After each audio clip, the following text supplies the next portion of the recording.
working? All right. So I have a question. This will help me out.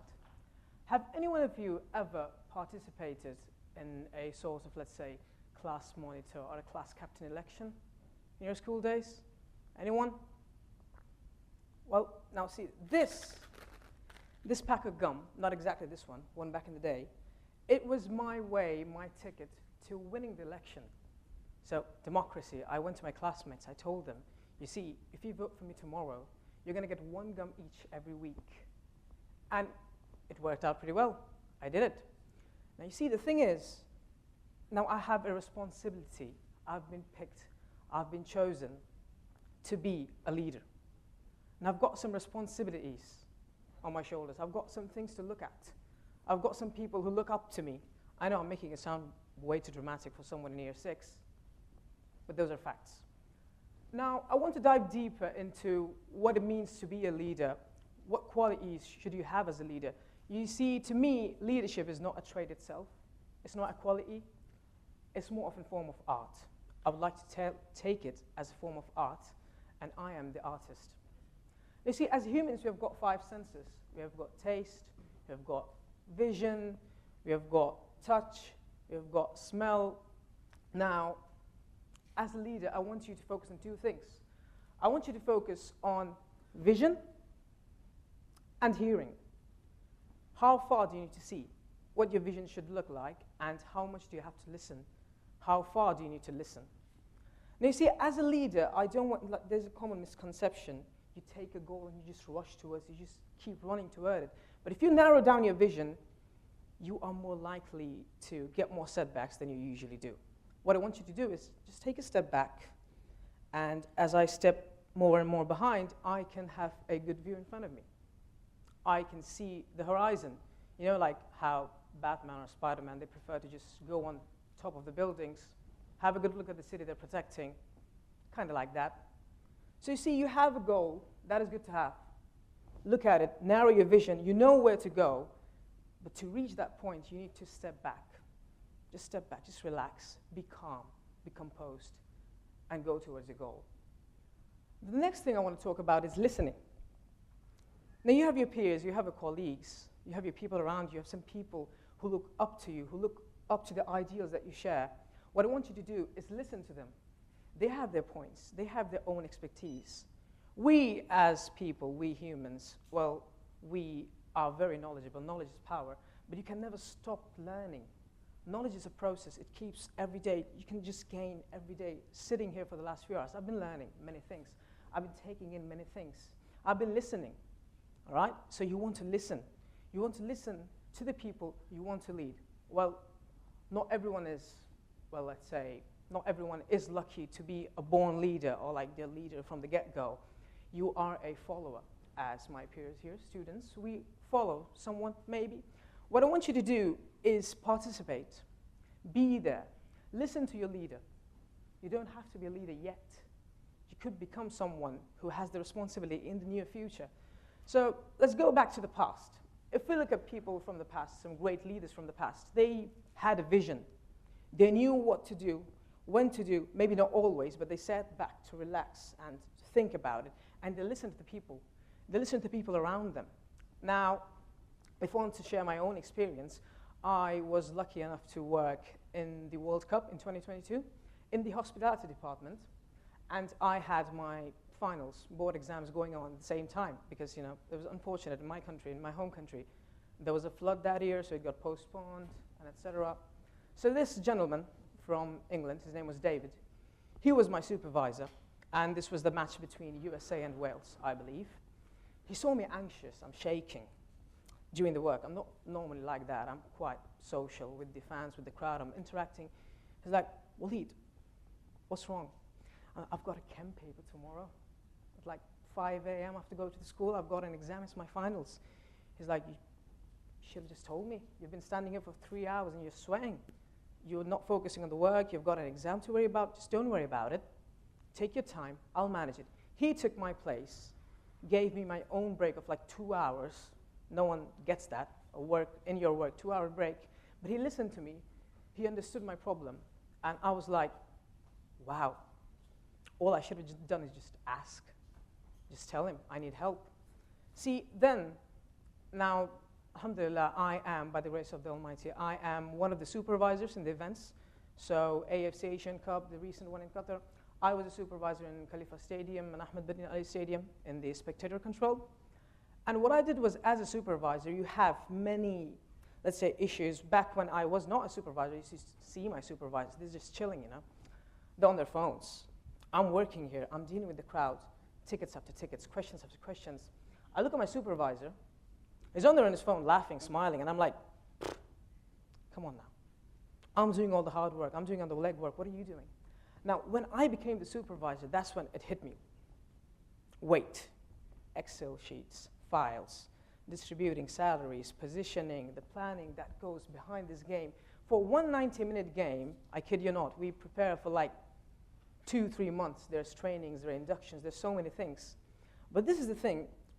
What I want you to take away is you really need to listen to the people around you to be a proper leader. Now, to dig deeper into this topic of seeing and listening, what can we do? Let's say us, we're students. What can we do to, let's say, take that step forward to be a leader? The first thing I want you to do is participate.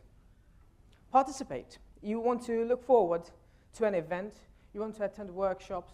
You want to do your best when it comes to academics, your co-curricular activities, whatever it is. I want you to go forward and participate. The second thing I want to talk about is asking the questions. The WH questions in school, in English classes, we are taught why, when, where, how, which is quite confusing the first time I heard it, because how is how a WH word? That is the question I asked my teacher, and still didn't get the answer. But I hope I can figure it out soon. So I want you to be the person who asks the questions, who raises his hand, and let's say you are not quite there yet. You are like scared. You don't want to gain that unwanted attention towards you. Let's say you ask a question and you have this fear inside you. What if someone laughs? Oh, what a stupid question to ask. All right, cool. You don't have to ask it. Someone else is going to ask it. Someone else is going to be that guy who's going to raise his hand. I want you to listen. What is he asking? What is the solution? What is the teacher telling him to do to solve his issue? What is he asking? What is he confused about? Ask. And then even after asking, here comes the next part. Again, we're back to listening. As someone who's leading, as someone who's in the position of leading people, you want to ask the people who look up to you, should I do this? Well, why do you think I should do this? How should I approach this? Do you think the timing is right? And as a follower, I want you, if you look up to someone, you still listen and then ask them again, well, you were leading me somewhere. Does it have a purpose? Am I going to the right direction? You want to step out of the comfort zone. It's fine to listen, but you just don't want to stay inside a box. You want to step out and then ask them, all right, sir, yeah, I get you. We need to be there. We need to be at this place, at that moment. We need to do this, but why?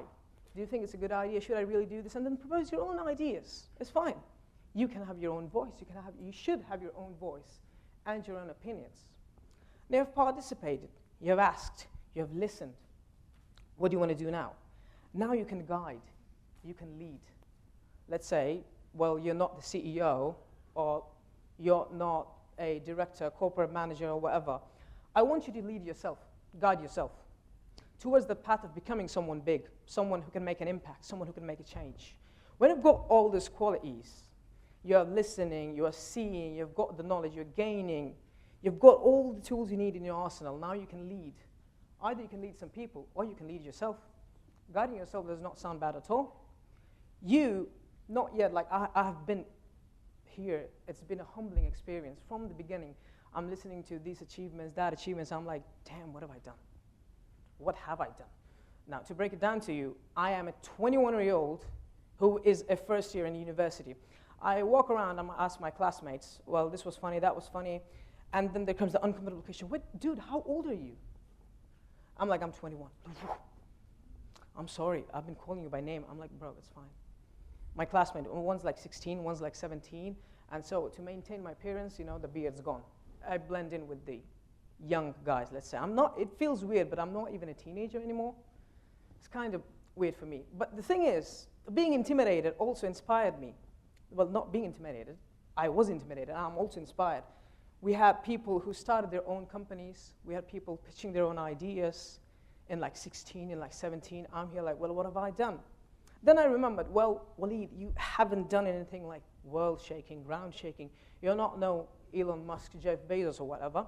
What I did was, I did organize some sort of beach cleaning. It was like a volunteer program. I like to collect shells. Anyone know shells from the beaches? And in Wakra Beach, the favorite spot I was familiar with, I saw it like filled with plastic. So what I did was, I didn't have anyone with me. I started collecting one by one, one by one, one by one. I'm collecting with the bags, and I did something. I'm going to weigh them. How much do they weigh? And the scale of weighing was my own body. I just carried it. God, that seems heavy. Yeah, that could be like 50 kilos maybe. I don't know. It's still working, I'm sorry. So, and eventually I had some people join me. Some of them came. I had like 7 or 8 volunteers, and I kept telling them, well, look, you're cleaning the plastic with me. I'm not paying you nothing.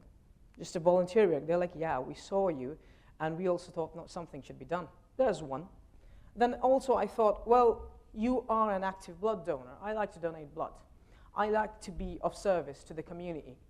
I love to be someone who is somewhat, you know, like how small droplets of water, you keep dropping them, and becomes somewhat of a big body of water, a big puddle, a sea, an ocean. I know I sound dramatic from small drops, but that's how the saying goes, doesn't it? So what I want you to do, step up, participate, ask, listen, and then guide yourself, guide the people around you, where to go, how to flourish. These 2 things, the vision and the listening, are so important. They're just so much overlooked, because it's like a misconception of a leader, to be the one in power, to be the one who, like, I don't know, manages things. No, I want you to guide. I want you to take the people. I want you to move as a unit. You're not a leader yet, but doesn't necessarily mean you're not going to be one in, let's say, like the next few years. Let's say next 2 months. Who knew? Because for me, well, you see, the first time ever when I had an audience to speak in front of, I was back in year 7. There was this debate, year 7, boys versus girls. And anyone from, let's say, Indian or Bangladeshi schools, we know it's like a matter of ego, battle of ego, like the rivalry was crazy between boys and girls. We had 4 boys and then 4 girls. My legs are shaking, never spoke, never done this before. Now at the last moment, one of our speakers is like, he calls in sick. He's like, oh yeah, I'm not late to the school, I'm not coming today, I'm sick. I'm like, well, now what? We're 3v4. We're thinking what to do, panicking. I had my own panic. My legs were shaking, my legs were trembling, quite bad. Ask around in the class, guys. It was a bit dramatic for us, first time. Like, guys, we can't let this happen. Somebody, please save me. I'm begging you, someone, anyone. We luckily had a guy who decided, yeah, I'm going to do it, but you need to be the ratatouille, the mouse on my head to control every movement of mine. You need to show me exactly what to say, what not to say, where to look at, where should my eyes be at. I'm like, look, calm down. So we figured it out. I'm going to go with the facts. Like in debates, you know, you present some facts with the sources. So I've got all of that together. I told him, take it all up. Don't digest them. Throw it all out on the stage. Your job's done. We will take it from there. Even though my legs were shaking. In the end, I was the last speaker, by the way, so you know, there's different kind of pressure. Today, I'm the second last. I've got my brother waiting there, the last speaker, putting some pressure on him, maybe. Anyways, so it worked out quite well. What I want you to take away from this is you have to be ready to adapt yourself. You have to be ready to have a vision. You see, now I have my own dreams, have my own visions to pursue a career in the field of medicine, help out people. There's like many troubles, many things. Well, the world's not easy. It'll try to set you back, but I want you to just relax, just have a sit. You've got to set back, you've got to take a step back.